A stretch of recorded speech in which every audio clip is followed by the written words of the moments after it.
heartbreaking discovery.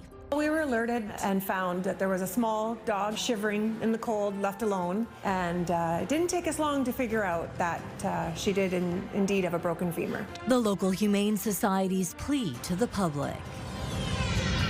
An emotional and intense wrap-up to the cross-examination of a Windsor man accused of murder. And the provincial budget tabled. Our plan is cautious where it must be and ambitious where it should be. Ontario outlines their goal to build a more competitive, resilient, and self-reliant economy.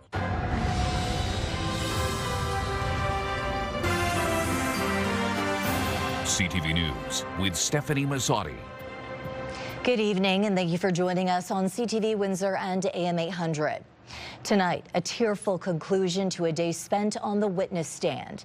Today, Malik Kalu finished defending himself on an allegation of murder in the death of Daniel Squalls nearly 4 years ago. Join me tonight with the latest on this, Michelle Mosky.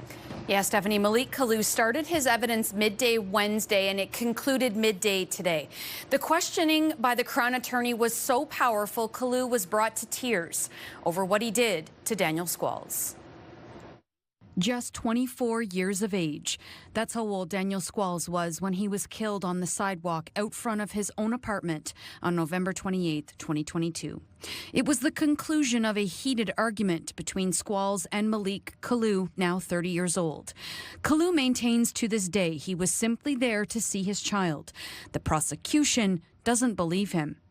This was caused by years of hatred and anger that you had for Mr. Squalls, the Crown alleged. Kalu told the jury he thought Squalls was armed, but doesn't remember how many times he fired his own handgun. You discharged your firearm 15 times when this man was backing away from you, Craig Houle directed to Kalu, who tearfully replied, "I didn't intend to do that. I lost my mind." Kalu went to the Hannah Street apartment twice the day of the shooting. The first time was with his girlfriend. He was not armed. The Crown says he went home to get his gun before picking up 3 male friends to go back to the apartment for a confrontation. Kalu repeatedly told the jury he only wanted to see his child. He never meant to hurt Daniel Squalls. Mr. Squalls was a human, Kalu tearfully testified. He's a son, he's a brother, he's a father like I was. I did not intend to do that to Mr. Squalls. As we've previously reported, Malik Kalu has pleaded not guilty to second-degree murder. He's hoping instead to be convicted of manslaughter. The trial will continue Friday, and Justice Maria Caracia told the jurors today the defense will likely conclude their evidence sometime tomorrow. Stefanie. Okay, Michelle, with our top story tonight. Thank you for this. You're welcome. A former employee of the Windsor Police Service could be going to jail for fraud. James Brush is the former fleet manager for the Windsor Police Service. He has pleaded guilty to 2 counts of fraud over $5,000 for spending more than $30,000 in fraudulent credit card transactions. At a sentencing hearing this week, his lawyer asked for 2 years less a day house arrest. The Crown, however, wants to send Brush to jail for 1 year, followed by 3 years probation.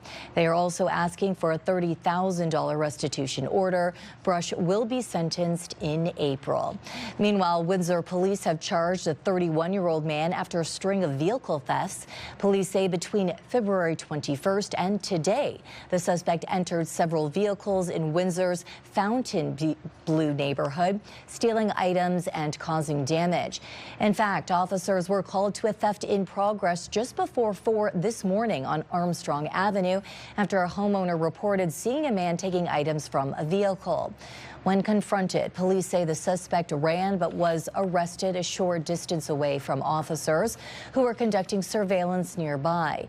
Investigators say they linked the suspect to 5 separate incidents and add some of the stolen property has been recovered. Also tonight, an injured dog is recovering this evening after being abandoned outside the Windsor-Essex County Humane Society. Now officials are asking for the public's help to identify the animal and reminding pet owners there are safer options. CTV's Chris Campbell has the details. A heartbreaking discovery outside the Windsor-Essex County Humane Society. An injured miniature pinscher left alone in the cold. Well, we were alerted and found that there was a small dog, turned out to be that min pin, shivering in the cold, left alone. And it didn't take us long to figure out that she did indeed have a broken femur. The dog was found just before 9 Wednesday morning while the shelter was open. You know, just opening the door would have been the better way. And I think that's what the awareness is about in this situation, that we're here to help. Come in. We'll talk to you. We'll find a way. The dog is now receiving care and is expected to undergo surgery, followed by weeks of recovery in a foster home. She is staying warm and comfortable and receiving love and attention, and we will have a treatment plan for her. An animal welfare inspector is now investigating. Security footage has been turned over, but so far no clear identification. While not an everyday occurrence, officials say it's also not rare. It is not uncommon, I will say that. One time is definitely too many. In nearby Chatham-Kent, pet and wildlife rescue officials say they've seen similar cases in the past. We've had animals abandoned in the middle of the summer when it's way too hot to be in a cardboard box. We've had injured animals being dropped off, and just any kind. We had bunnies, cats, and dogs being abandoned. So it does happen. But both organizations stress help is available. There's no shame whatsoever, and we're happy to discuss any situation with people. Humane Society officials say surrender fees do exist, about $60 for a dog, with fees ranging for other animals. But they stress those costs should never be a reason to abandon an animal. They say speaking with staff can often lead to reduced fees, support programs, or even help keeping pets in their homes. Let's talk about it. You can reach out, you can come in, and we can find a way to make that easier for you. Anyone who recognizes the dog is asked to contact Animal Welfare Services. In Windsor, Chris Campbell, CTV News. The Ford government has tabled its latest budget, which it has titled A Plan to Protect Ontario. As CTV's Siobhan Morris reports, the document sees significant expenditures on health and education. Ontario is in for deeper deficits for longer, even though U.S. tariffs didn't squeeze the province's economy as much as was feared last spring. The finance minister calls his approach pragmatic. Our plan is cautious where it must be and ambitious where it should be. The government projects a deficit of almost $14 billion this year, significantly more than the $8 billion predicted in Budget 2025. Next year, a $6 billion deficit, with a return to surplus in 2028-29, a year later than previously planned. Of course, I'd prefer to have a smaller deficit. I'd prefer to balance sooner. But we have to live in the world we're in. A world Bethlyn Falvey says still has a lot of challenges. Ontario will spend $244 billion this year. $101 billion of that goes to health, $42 to other programs, and almost $41 billion to education. You've already heard some of the promises in this spending blueprint. $6 billion more for colleges and universities, with an overhaul to OSAP and the end of a tuition freeze. Accounts for elementary teachers to buy classroom supplies. More cash for primary care. And waiving the HST on new home purchases for all buyers for 1 year.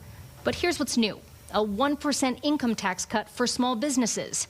An extra $1 billion for home care over 3 years. $186 million more to the Ontario Autism Program, and $41 million for a program that puts police officers in schools.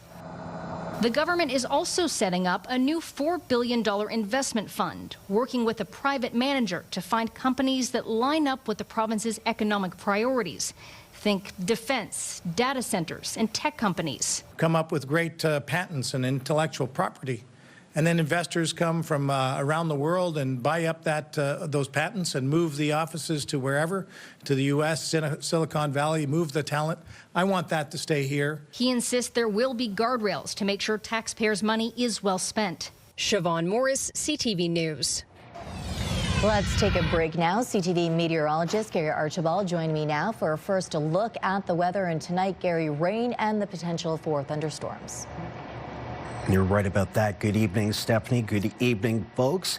A swath, a band of showers moving through southern Ontario. We've been watches and warnings for thunderstorm activity. It's likely to continue this hour through to midnight.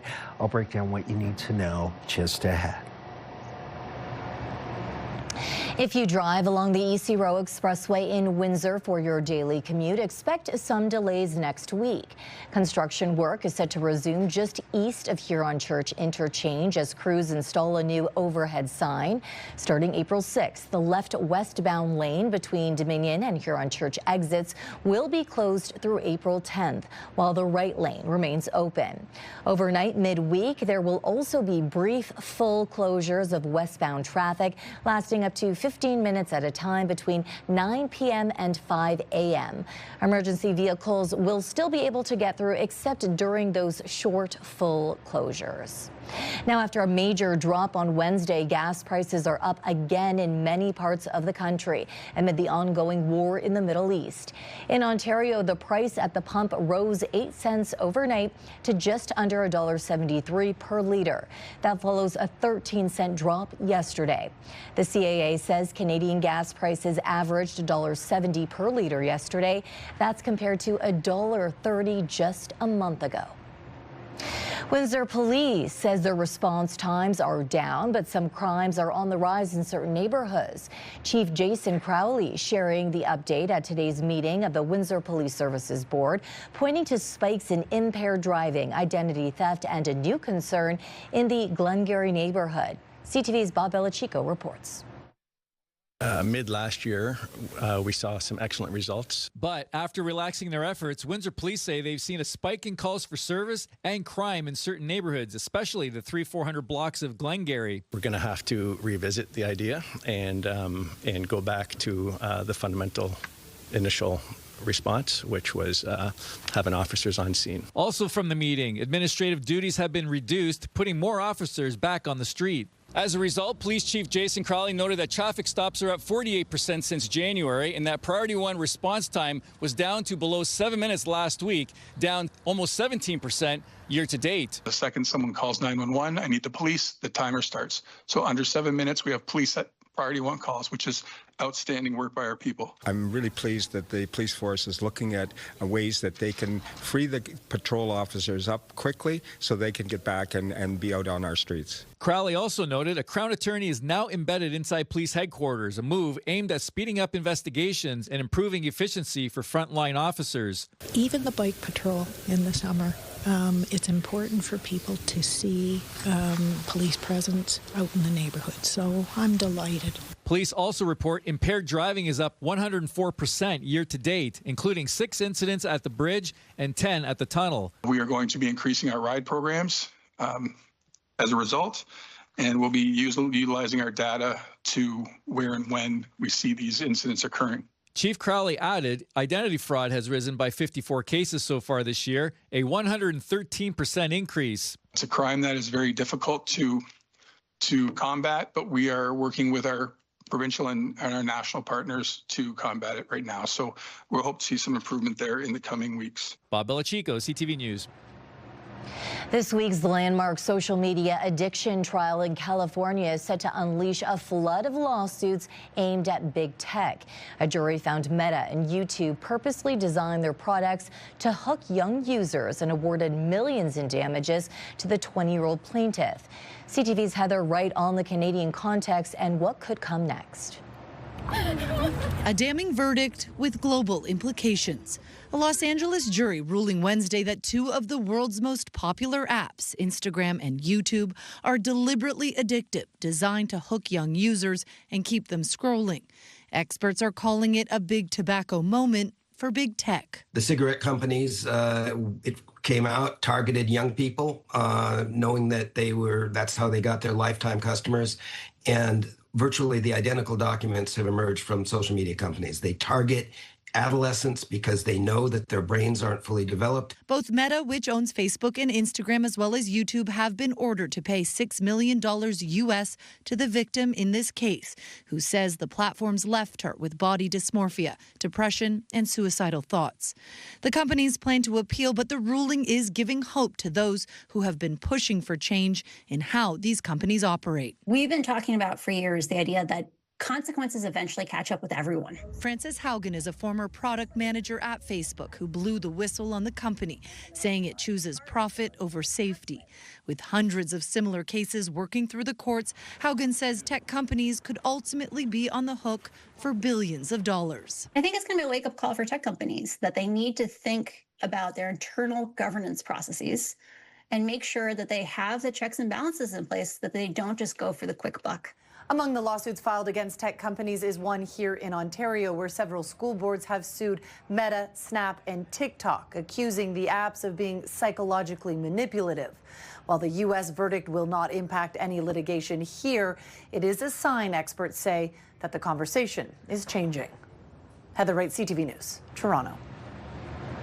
For a question of the day, do you think social media platforms should be held responsible for the negative impacts they can have? Go to our website to cast your vote, ctvnewswindsor.ca. Yesterday, we asked if you think downtown Windsor is in need of more housing. Around 560 people voted, 63% say yes. The wreckage of the Air Canada plane that collided with a fire truck this week has been removed from the runway. Officials at LaGuardia Airport say the removal of both the plane and truck, they're reviewing the condition now of the runway to make sure it meets FAA regulations. A spokesperson for the Port Authority says they hope to have the runway reopened by tomorrow morning. Sunday's crash killed both pilots, and roughly 40 people were treated at area hospitals for a range of injuries. Now, we want to hear from you. Do you have an idea for a great story? Please text us at 10400. You can also send photos and video. Still ahead on Windsor's news leader, a mother and her autistic daughter held in a Texas detention center as questions grow over how they ended up there. Plus, rising oil prices are driving up diesel costs, and that could soon mean higher prices on everyday goods. The International Olympic Committee agreed to a new eligibility policy today, banning trans women from participating at the Olympic Games. According to the IOC, eligibility for any female category event at the Olympic Games or any IOC event is now limited to biological females, which will be determined by a one-time gene screening. Olympic officials have not provided any statistics on how many transgender women compete at the Olympic level, but this new policy will apply for the LA Games in 2028, which the IOC claims will protect fairness, safety, and the integrity of the female category. We have new details about a BC mother and daughter being held by U.S. immigration officials in Texas. The 7-year-old who has autism and her mother were placed into a controversial detention facility 13 days ago, despite having legal documents to be in the country. Now, as CTV's Abigail Beeman tells us, the Department of Homeland Security is responding. I'm in jail. It's a detention facility. I've been unlawfully detained. 7-year-old Ayla Lucas and her mother, Tanya Warner, were moved to a different Texas detention center known as Dilley. She tells CTV News in a phone call Ayla is very itchy from a large rash her mom believes is caused by stress and the commercial cleaner they're given to clean their ICE-provided clothing. She's pretty stressed out. She's taking it really well. I would have to say she's my #1 hero. The pair was detained at a border checkpoint on the way back to their home in Kingsville, Texas from a baby shower March 14th. Both Canadians working towards their green card. Tanya and her American husband Edward Warner maintain all their paperwork is valid. It has been an extra complicated immigration process due to his history as a registered sex offender from an incident in 1999 while a teenager. The Department of Homeland Security sent CTV News a statement saying in part, if you overstay your visa and are in the country illegally, you will be arrested. ICE does not separate families. Parents are asked if they want to be removed with their children, or ICE will place the children with a safe person the parent designates. Warner says she was never given a choice. I think a lot of this is incredibly cynical and if not misleading. Carrie Doyle was once ICE's principal legal advisor in Biden's administration, then an immigration judge fired by Trump's. She says the conditions at Dilley are concerning. So certainly to arrest a young child who's also, I understand, has special needs. And her mother is just, to me, really bad use of resources and traumatizing this family needlessly. And the government that's supposed to protect people tore her out of her environment and forced her into a processing facility and then into incarceration. This is going to be one of her core childhood memories. The local congressman calls Tanya part of the fabric of Kingsville, while a BC MLA, where Tanya is originally from, has also taken up their case. Amelia Boultby says it's the talk of Penticton.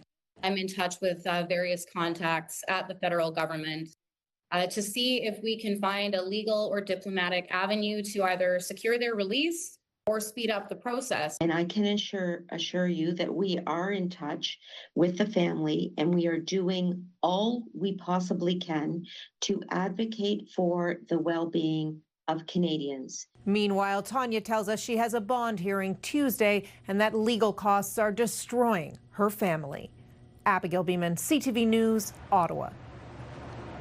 For the first time since the Cold War, Canada is now spending 2% of its gross domestic product on defense, meeting the benchmark set by NATO, amounting to more than $60 billion a year, will massively transform Canada's armed forces. It's been a highly politicized goal for years, and as CTV's Judy Trin shows us, it's getting a lot of political reaction. After touring a warship, the Prime Minister announced that Canada had taken aim at a NATO target and hit its mark. In 10 months, we have invested over $60 billion in our defense and security. And as a result of these efforts this morning, NATO confirmed that Canada has achieved its 2% defense expenditure target. Getting from 1% to 2% has taken 12 years. Progress has been slow until Carney's investment surge in 2025.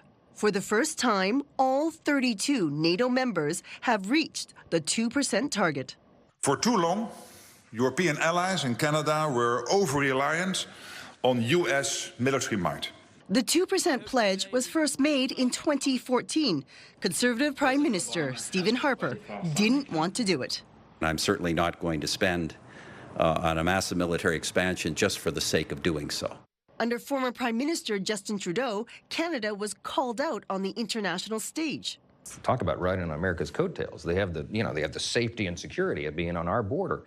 Movement didn't happen until the biggest player in the alliance uttered threats. And they said, if you don't pay your bills, we're not going to participate, we're not going to protect you. Canada may have spent more than $60 billion on defense in 2025, but the military is still short about 15,000 soldiers, and from jets to ships to submarines, half of the equipment isn't working. We are still waiting for new submarines. We are still waiting for new tanks and other armored vehicles for our Army. And we are still a long way from having new warships. The overall readiness, the ability of the military to actually conduct a military operation or go to war is at a multi-generational low point right now. Going forward, Canada and other NATO members are committing to spending 5% of GDP on defense by 2035. For Canada, that means spending $150 billion annually. Judy Trin, CTV News, Ottawa. With an end to the Iran war still very much in question, oil prices surged again today since the start of the conflict. The price of crude has increased more than 40%. That jump is hitting the trucking industry hard, with consumers set to pay the price. With more on this, here's CTV's John Venevali-Rao. For truckers across the country, as they pump pricey diesel into their trucks, the numbers are numbing to look at. Diesel prices are going very high. It's like huge difference. At Toronto-based CSA Transportation, they move all sorts of products from clothes to health supplements from its terminals to cities across the country and into the U.S. Yep, these are all going to be filled up. The VP of Operations, Rebecca Herbsch, showed us some of the trailers ready to be loaded. And with the price of diesel surging, she says the trucking companies they partner with have been charging them a lot more. They want to raise their rates. They want a fuel surcharge. Some of them are charging 40, 50, 60, 70. We even saw 80% fuel surcharge one day. Herbst says after holding off, her company raised its freight rates on Monday, though hasn't yet passed on the full costs of rising fuel to customers. Still, she says if the war continues and diesel stays high, consumers will soon see the result when items hit store shelves. It means that the cost of products is going to go up. The more that vendors have to pay us to move their goods, especially cross-border, the more that we're going to be paying for goods. And for those truckers who pay their own fuel bills, the soaring price is hitting hard. The cost to fill up a truck like this that holds about 1,000 liters of diesel has gone up around $700 since the start of the war. Benit Puri owns 4 trucks and says his fuel costs have gone up around $4,000 a month. Need to have prices down, man. Just give us a break. He says his credit cards are getting maxed and wants to see governments cut taxes on diesel. We're driving trucks. We're providing food. I work for Walmart, right? My company works for Walmart, and we deliver up north, right? So, I mean, we are struggling 24/7. If they can give us some discount on that, some relief on that, that would be great. With those in the trucking business worried fuel prices will go even higher and warning it will show up in just about everything. John Venavelli-Rao, CTV News, Toronto.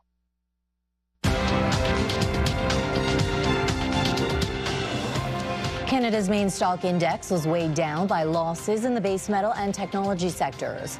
In Toronto, the TSX fell 495 points.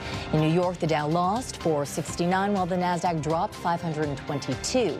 The Canadian dollar was down almost a quarter cent today.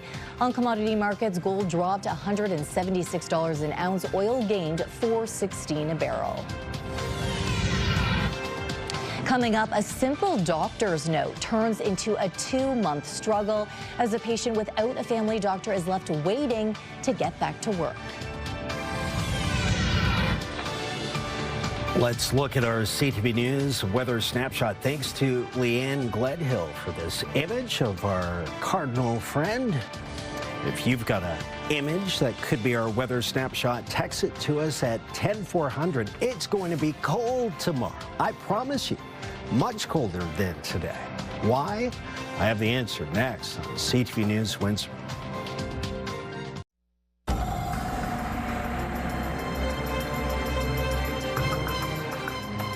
A mix of sun and cloud there, but it was warm and also wet. Gary joins me again for an extended look at the weather. Stefanie, that view, courtesy of my front yard. Beautiful sunrise this morning. Warm temperatures, good southerly flow, and yes, we've seen thunderstorm activity and some rain. The good news, silver lining part, for those who've been begging for warmth this day, certainly fills that void. 22.2 degrees Celsius, not a record. The record was set in 2007, 27 degrees. Oh, by the way, Money Mayhem, our great contest. The PIN number, you need to know this, 9467. Enter it now at ctvwindsor.ca and be listening to our great friends, Mike and Meg, on AM 800 at 8:37 a.m. tomorrow morning, and they might just be calling you to play. Air quality is decent today in the low category, a 3 on a scale of 1 to 10. The lower the number, the better. It's been a cloudy day and at times gusty. It will be windy this evening. It already is so, and that will continue into Friday, at least through to the midday, early afternoon before things settle down a bit. Right now, we are dealing with a cold front that's sweeping through, so it's brought temperatures down significantly, down to about 10 to 11 degrees Celsius. That's 50 to 52 degrees Fahrenheit, with rain showers scattered between Windsor, Essex towards Chatham, Kent. The rain is steady through 6, 7, 8 p.m. across parts of southern Ontario. There's even snow and a rain-snow icy mix moving through Georgian Bay, just to give you an idea of some colder air to our north. The good news is we're going to see a nice clearing for tomorrow morning. By the time we're up and around for school, headed to work, dropping the kids off, daycare, etc. The rain tallies will continue, and yes, we've been in and out of warnings and watches across Michigan into southern Ontario for thunderstorm activity. The watch continues through the 6 o'clock hour. I think there's still a chance of a few light rumbles like what we experienced this afternoon. Early in the afternoon, just after noon. In fact, 10 degrees through 8 o'clock. Good chance of some showers, possible light thunderstorm activity. That continues to be the story through 10 p.m. By midnight, it's windy and mostly showers down to 4 degrees Celsius. Take a look at our Enercare style 7-day forecast. Cloudy, early morning showers pre-dawn, giving way to brighter skies, but the cold front brings in a colder air mass. Only a high of 2 degrees. That's a 20-degree differential between today's daytime high and the projected one for tomorrow. Fair on Saturday, Sunday, 5, then 12. Sunny on Sunday, in fact. Monday, Tuesday, Wednesday, Thursday, 17, 12, 18, 10. Cloudy at times with showers, but mild and above seasonal. That's a look at your weather.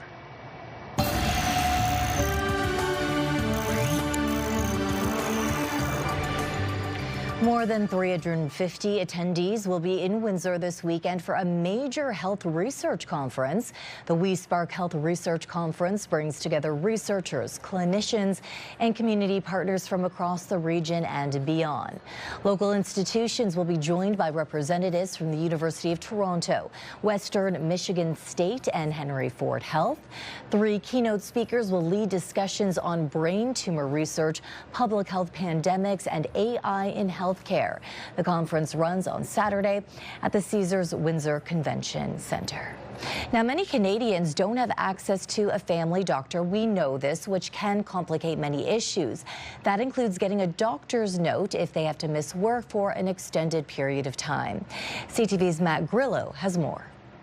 At 77 years old, Brian Williams is still working. In January, he hurt his shoulder while on the job and was ordered to be off work for 6 weeks. He started physio and was recovering, but before he could return to work, his boss needed a doctor's note. Knowing he was off for about 6 weeks, knowing that he would have to have a doctor's note, it's like start now and hopefully within 2 or 3 weeks, you'd get an appointment. Brian and his wife, Karen, started looking for a doctor's appointment in early February. Both don't have a family doctor. Since about the first week of February, we have called constantly every second day, trying to get an appointment someplace.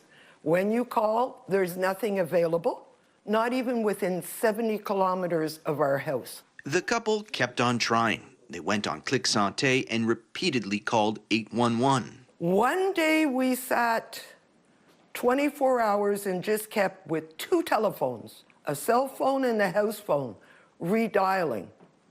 Then when we finally got through, they said, well, we'll call you within 72 hours. I can't understand them to always say there's nothing available. There's nothing available. There's got to be something somewhere. Earlier this week, an appointment opened up, and Brian got a doctor's note saying he could return to work after nearly 2 months of waiting. On the other hand, that's the wondering why the ERs are so overloaded. You have no choice. If you can't get an appointment there, what do you do? So much frustration and stress. Brian says he just wants to put it behind him and get back to work. Matt Grillo, CTV News. Coming up on YQG, we are going to be talking about the downtown Windsor Farmers Market. And Johnny, I know you're going to be sampling a few things. Yeah, I come for the food, but I stay for the nutrient-dense fertilizer for my garden. Stay tuned. Shane has all the details.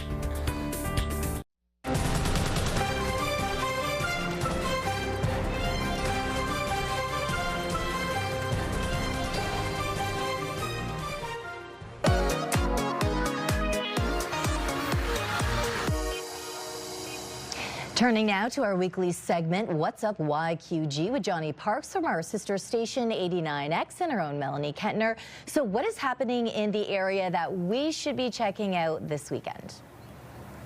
Yeah, sure sign of spring. The downtown Windsor Farmers Market is returning. And Johnny, I am sure you are going to be sampling something. I love the food, but also this is where we get our fertilizer for the garden. I'm so excited. I'm going to wet my plants. And we're excited to talk to Shane from the downtown Windsor BIA. Tell us about the market. Yes, thank you guys so much for having me. So the market returns this weekend on Saturday for its 17th season. Visitors can expect to find all sorts of vendors, old and new, serving locally grown fresh produce, hot foods, prepared foods, jewelry, bath products, artisanal crafts, you name it, we got it. Lots to check out, and I hear you are expanding as well. Yes, so in addition to our main strip this year, we are adding 27 new vendor spots by utilizing the Polisher Street parking garage, the ground floor there. We're going to do a north hub and a south hub. And for the directionally challenged, like Mel, where does it start and end? So the farmers market is located right here in the heart of downtown Windsor. We're on Polisher Street between Wyandotte and Park Street West. There is parking all around us. Visitors can enter from any direction. And we also have a transit terminal nearby and some nearby bus stops. And I noticed you put a map online, so we're going to include the link to that for people like me. Now, what can you tell us about the kids programming? So we do have a variety of kids programming coming out this year, similar to previous years. We have a craft booth that'll be coming up every few weeks, as well as some musical performances, some other types of performances, and other artwork type of projects. And as far as for adults, what can we expect? So with the changes this season, we're really trying to create more reasons for people to stay at market, for people to increase their dwell time and really make a day out of it. So in addition to the new vendor spots, we also have shaded seating areas, as well as some interactive lawn games and signage spread throughout the strip, and an upgraded entertainment area. Oh, that sounds so amazing. Thank you so much for all that information, Shane. Now, Johnny, there are some other events going on, including some rockers at the casino.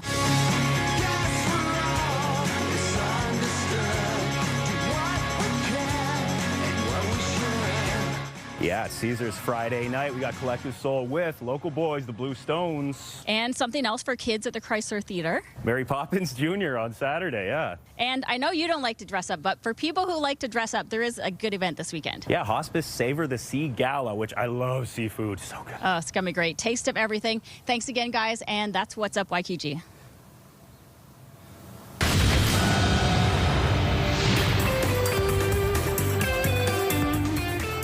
The first trailer is out for the new Harry Potter series.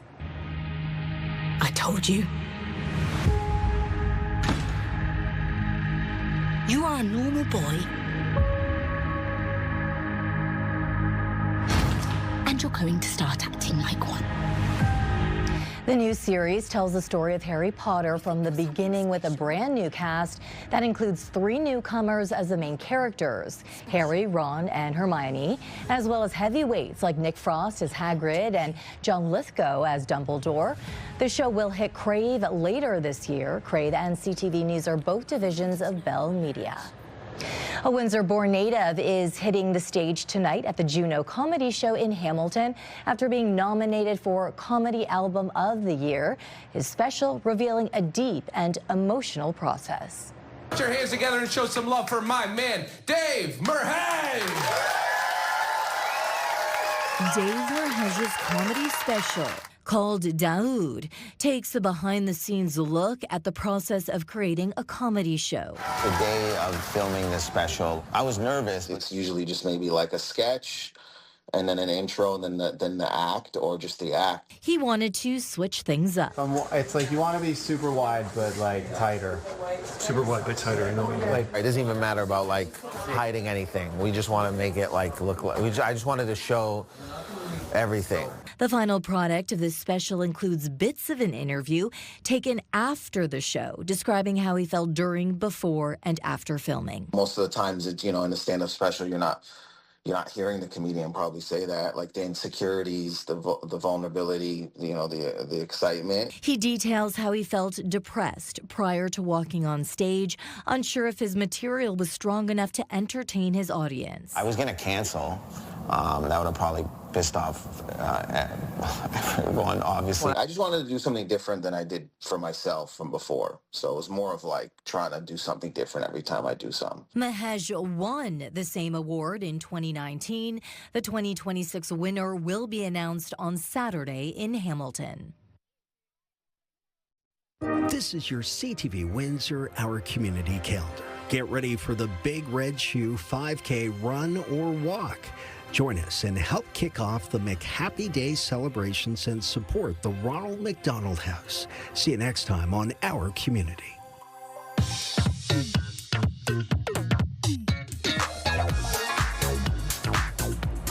It's time to check in on what's happening now with Kate Otterbein. Now, Kate, a few officers were honored today for their bravery.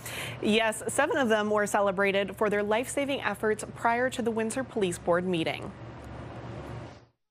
It does feel good to get recognized, you know, not just for me, but for all the officers that go out there and do this every day. Of the 7, 3 were highlighted for pulling a man out of the Detroit River at McKee Park. The officers had to climb a fence and act quickly. One officer went into the water while the other 2 held onto him during the rescue. Once they got the man out, the officers carried him 150 feet to paramedics in the parking lot. That's what it was. It was just trying to make sure everyone was safe, as well as trying to save that guy, and then perform the life-saving measures that you could. You ask any guy on the road and they're going to tell you that the #1 thing is the teamwork and the guys that we work with every day. That's what we're here for, is to help serve our community as a team and put our heads together and figure out the problems. Check out the full story at ctvnewswindsor.ca. Well, thank you for your service as well. Okay, and Kate, I hear Transit Windsor is reporting a decrease in ridership. Yes, that is correct. Ridership on Windsor's public transit fell 18% last year. That's a drop of over 2 million rides. Transit Windsor says this is because of the cap on international students in the city and an increase in bus detours. The detours added 171,000 kilometers to the system. The most significant changes were because of the construction on Howard and University. Check out the full breakdown on our website. And in our social spotlight tonight, these 2 Toronto Blue Jays decided to go support the Leafs, but got a little lost along the way. Maybe more fans can get to games, but they might still not know their way around or where their seats are, like these 2 familiar faces. Yes. George Springer and Ernie Clement were watching the Leafs last night when they felt a tap on their shoulder. An usher corrected them on where they were supposed to be sitting, sending them to the right seats. This went crazy viral, and honestly, it happens to the best of us, especially me, because I get lost a little too easily. I know, these guys are so well known, and it did give everyone a little bit of a chuckle. And it is funny, too. You see the fans beside them in the new seats being like, oh my goodness. Yeah. Okay, if viewers at home have a video they want to send us, how can they do it? Yes, you can send us an email at newsnow@belmedia.ca or text it to 10400. And that's what's happening now. Thank you, Kate. A powerful message about parenthood in politics. How a 7-week-old made history at City Hall in Fredericton.